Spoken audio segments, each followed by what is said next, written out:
Hello and welcome to another Modern Toy Fair review. Today I'm taking a look at the Mafex number 176, the Terminator T-800. As always, stick around to the end of the video to see all the photos I took, and let me know in the comments below if you have this figure, if you're still on the fence, or just what your thoughts and feelings are. But that's enough chitter chatter, let's go ahead and get at her.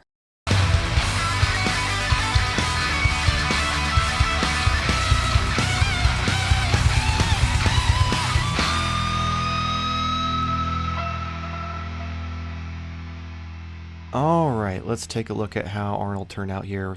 So you've got this really good likeness. Like, they've got the sunglasses on there. You've got the, strong jaw, the cheekbones. It really does look like him. And you can kind of see the sunglasses are a different piece, but they are glued on. And then you've got the hair, which is really well sculpted. And moving on to the jacket, though, because that's the star of the show. Like, holy hell, look at all of the wrinkles, all the zippers are painted. You've got, like, that belt and the belt buckle at the bottom. And then on the opposite side, even the little notches in the belt are painted with little silver. You've got all the wrinkles going down the arm. The glove actually has the cutout for the knuckles.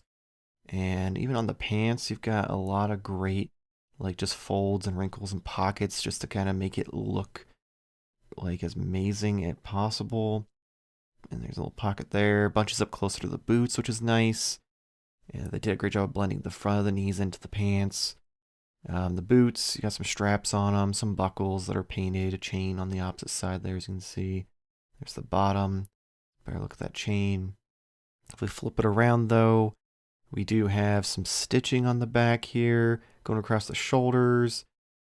Got more folds and wrinkles going down to where the belt is on the jacket. Oh man, he's flat as a board though, no booty at all. Back of the knees look a little wonky, but it is what it is. And then down the boots. Overall, I'd say they did a pretty good job. Moving on to articulation. So if the head twists all the way around, both the top and bottom of the neck, the back of the jacket does block it, so you can't get much back, but you do get quite a bit forward. Tons of rotation, and then the arms go up past 90. They have kind of done a great job of evolving this like jacket, like shoulder joint. It does get quite a bit of outward with that joint as well. It does twist around a little bit, and you do have the double jointed elbow. And if I can get it to cooperate, you got the wrist peg, forward, back, spins around, all that good stuff.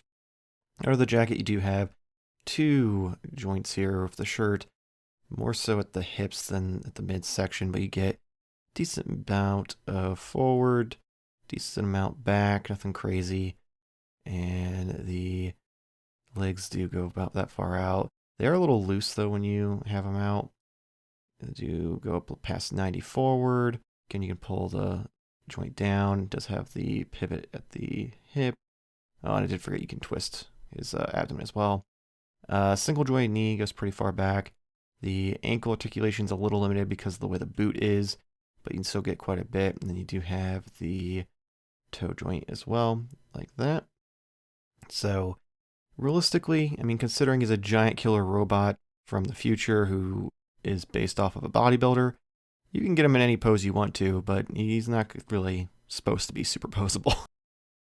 Alright, on to accessories. First we have the alternate heads. You have this battle damaged one, which looks so good. You've got the skin missing on the cheek and the forehead and the eye. You got some blood in there. Sculpt looks great, even where like the hair's missing. You got some cuts and stuff over and scrapes over on the other side.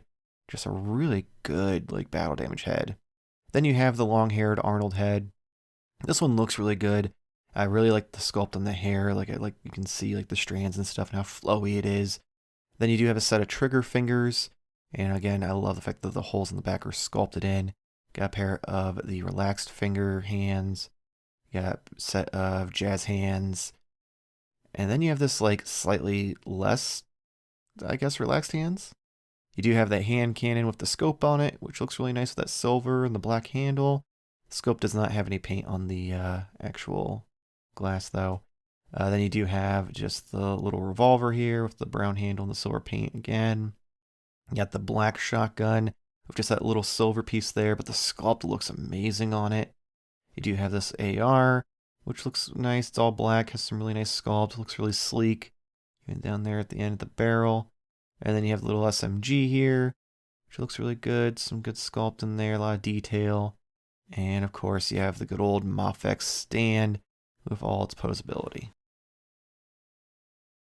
Alright, let's do a quick size comparison here. So we have him with the Mafex Symbiote Spidey. You can see Spidey's just like a smidgen tall, like not taller, shorter, like just a hair really. And then you got the custom Rebirth Hush Batman from Mafex I did, and he's a little bit taller. Then we move on to good old Marvel Legends Jon Favreau, who's taller because Marvel Legends are bigger. And then, of course, we have the G.I. Joe classified Pimp Daddy Destro, who is also a little bit taller. Hasbro always kind of scales a little bigger than the imports do. And then we have the big beefy boy, the Build-A-Figure Armadillo, who is drastically taller, but I think this would make for some good fights. And last up is the box art. So you've got the Mafex with the number at the top, picture of him, little actual movie art in the back. You've got the Terminator T-800, Metacom logo at the bottom, Terminator and him on the side, and the top, and then more logos there. Picture of the figure over here on this side. On the bottom, you've got all the barcodes, don't choke on this, no kids allowed, all that fun stuff. And on the back, you get all of the lovely promotional images with him and all the accessories and poses and all of that. Overall, not a bad box. I mean, for what it is, it looks great. Just not my favorite. All right, so overall, I am really impressed. It's a lot of these companies have trouble with live action likenesses, but this one turned out pretty good. I'm not gonna lie, I originally got this because I want to have just some generic thugs for pictures that are more scaled better with the Mafex line, and I figure I can swap the head and kind of make it passable as just some random thug. So, but I am still really impressed. Like, I like the Terminator movies, don't get me wrong. Doesn't really have any place in my collection, but this figure is awesome, and You'll tell that I had a lot more fun than expected with some of the photos here at the end of the video. So make sure to stick around and check those out. Also, let me know in the comments below what you think, if this swayed you one way or the other, if you're on the fence. And of course, make sure to check us out on Instagram, Twitter, and TikTok at Modern Toy Fair. Also, make sure to like and subscribe if you enjoyed this video. Helps us out and also gets you toy-related content in your feed, such as our weekly reviews, Let's Poses, weekly live stream, and our weekly podcast. But that's going to be it for this video. Hopefully see you next week. Same toy time, same Toy Fair channel. Thank you for watching.